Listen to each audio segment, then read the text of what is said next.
Hello, friends, and welcome back to Stories About Entitled People.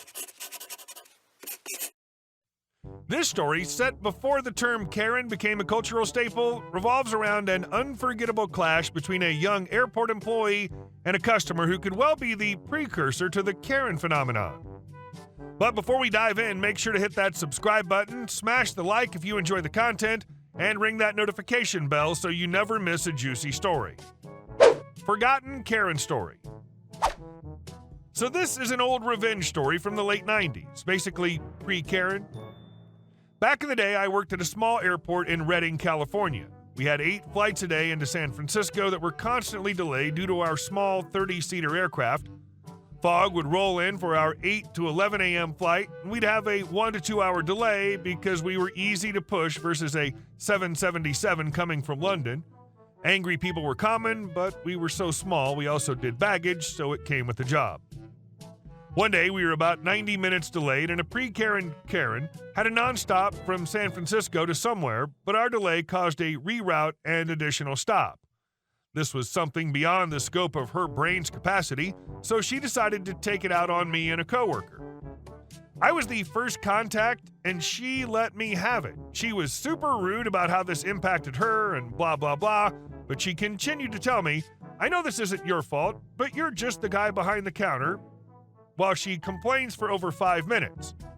She was wanting comp, but it's a weather delay, and that's not something we comp for.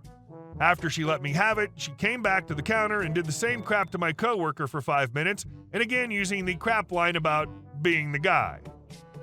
Her third trip to be a crap person came back to me, and it was the same crap, and she did use her "it's not your fault, it's just the guy" line twice. I wasn't as nice this time and took the opportunity to give her a 5-minute child explanation about how air traffic control worked and explained how our 6 and 6:30 a.m. flight left like clockwork for future travel. Anyways, that pre-Karen finally boarded and effed off. Little did I know this would come back full circle. So I'm out on a first date, and we went to the Outback, and guess who walked up as my server? Yup, pre-Karen. My heart fluttered as she looked at me with that "do I know you" face. She even asked, to which I replied, "Yeah, you took a flight that was delayed a few weeks ago and I helped you." I could see the "oh crap" in her eyes before she went into her "yeah, it was a tough day," to which I replied, "I'm not concerned, we're just here for dinner to avoid bad food." Once she walked away, I told my date the story and asked her not to judge me for my actions. We ordered our dinner, and I ordered a porterhouse. A few minutes later, she came back to tell me they were out of that cut, and she recommended a sirloin cut. I said that's great. Again, avoiding bad food. We finished our dinner, and she came back after we were done to ask how our meal was. This was one of my favorite life moments. I sat back in my seat, looked her dead in the eyes, and fed her a bowl of pre-Karen FU soup glory. It went something like this. "You know, I planned on having a delicious porterhouse steak at a steakhouse, but you didn't have what I wanted, and you didn't even know what was available when I ordered. It's a little embarrassing that a server doesn't even know what can be served, and now I've had to pay for a cut of meat I didn't really want due to your lack of knowledge. That really sucked.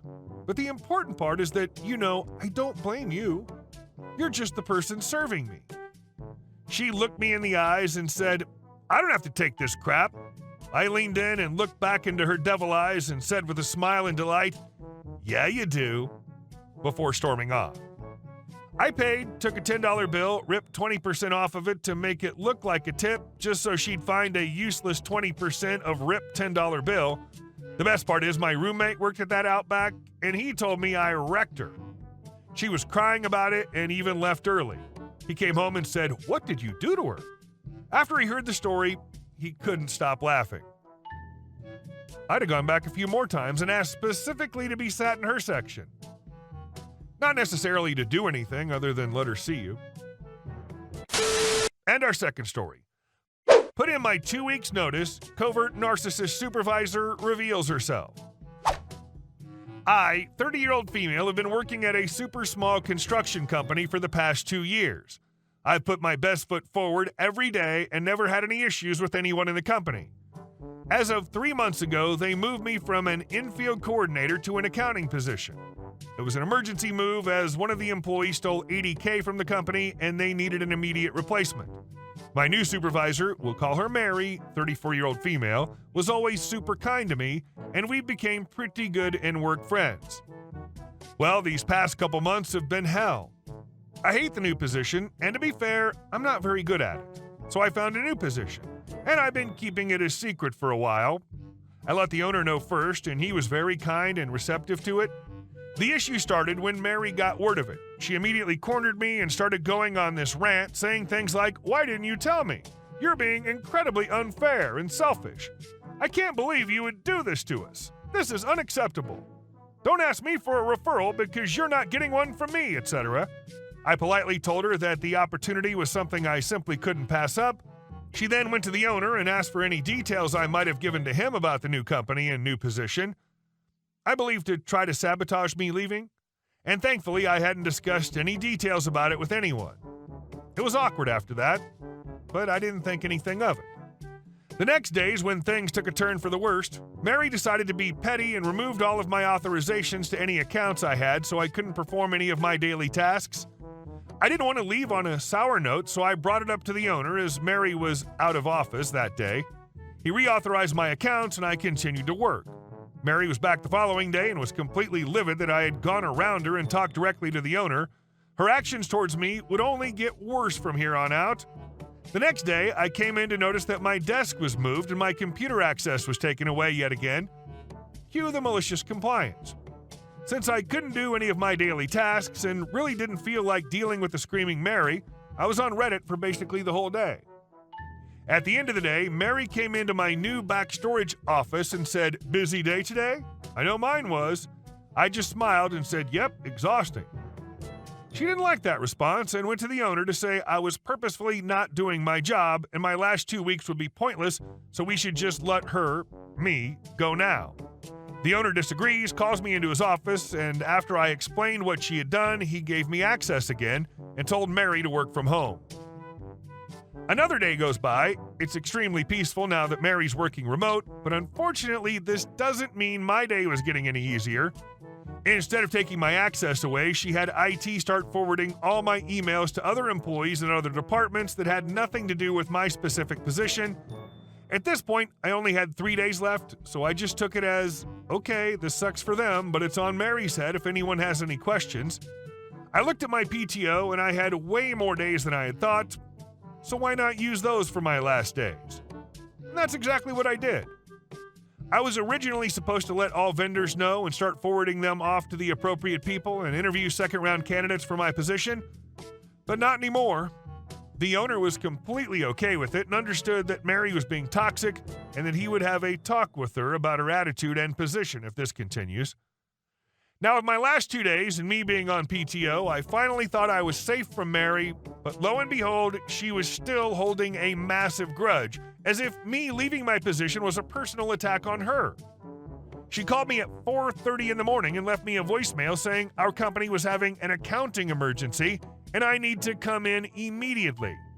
I called her back about 4 hours later, which she was fuming about, and went on a massive rant about how I'm extremely entitled, I will never get anywhere with my attitude, she's embarrassed for our company to say that I ever worked here, that if she ever finds out where I'll be working, she'll make sure that I'm fired and will never get a job in this town again. I laughed at her, and she went ballistic. Like when you take a 4-year-old's toy away? Screaming so loud her voice was shaking, saying silly things like I have no respect for her or the company and that I will rot in hell. I hung up on her once she started bringing my family into things. I called the owner and explained to him what happened, which he wasn't shocked about, and had told me that when she came in that morning, she was going on a rampage like the Tasmanian devil.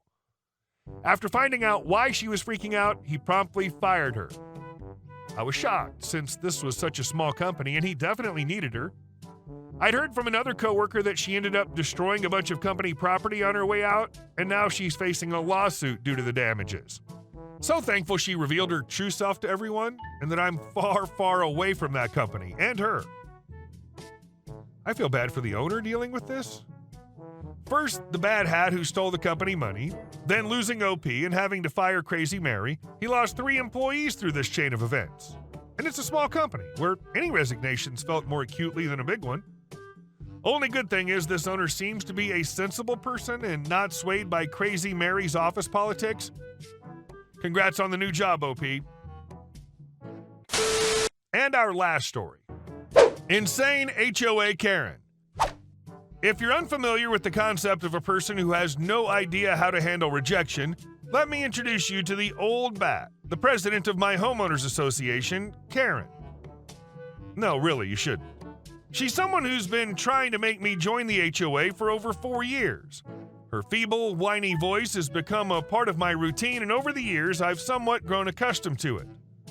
Karen, the president of the HOA next door to me, is retired, has terrible halitosis, and her favorite pastime is walking around the neighborhood looking for someone to find. I wouldn't mind at all, since the people who elected her as their HOA president obviously deserve it, and maybe they even like it. But why involve me? Every citizen's duty is to watch over their plot and keep it in pristine condition no matter what. This is a direct quote from Karen, which I've heard over 1 billion times, and phrases like this often come from a person who grew up in a spoiled rich family, lived off their parents' money all their life, and retired as soon as the parents died and they got the inheritance.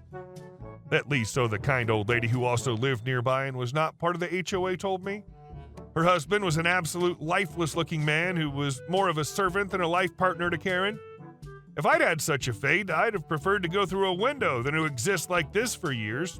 But apparently the guy loves money too much. You've got a brief description of my neighbor. Now let's get to the story itself. Once I decided to take my wife and go to the Maldives for 3 weeks and asked my youngest sister to look after my house. She was 18 and still lived with my parents, so I asked her to stay in my house, watch over my younger son in the house while I was on vacation. Karen assumed that I rented out a room to someone, meaning she thought my sister was a tenant, and went crazy. She started scandalizing and cursing every time she saw my sister and didn't believe that she was not a tenant. Threatened to tow her first model Volkswagen Beetle because such a wreck is prohibited in the HOA. So I told my sister to park the car in my garage, just in case, to avoid trouble. She moved one of my cars to my parents' house and made space for herself. Apparently, Karen decided this hurt her pride and she made her husband do it. The HOA's husband, Karen, owned a big trailer. He drove across my lawn and blocked the access to my garage. My sister called me and I told her to call a tow service and take pictures of the lawn damage so I could deal with it when I returned from vacation. Karen went even crazier, called the police and started banging on the door of my house. My sister decided not to open the door until the police knocked. Karen said that squatters had moved into the next house and stolen her car, and maybe they were armed. So the police were very strict with my sister at first. Thank God there were cameras, and I gave her the house documents. When the police understood what was happening, they asked my sister if she wanted to press charges, and she said yes. She called me, and I also gave her my lawyer's contacts. Karen tried to blame everything on her husband, but it turned out that on the night the trailer arrived, he was also out of town. He went to his brother's birthday in another state. Karen was charged with making a false police call, trespassing, threats, and stalking, and now she faces several years of relaxation in a cozy prison cell. I think I've read thousands of these stories, but it still makes me think it's weird every time. Hey guys, thank you all for watching the video. I'll see you in the next one.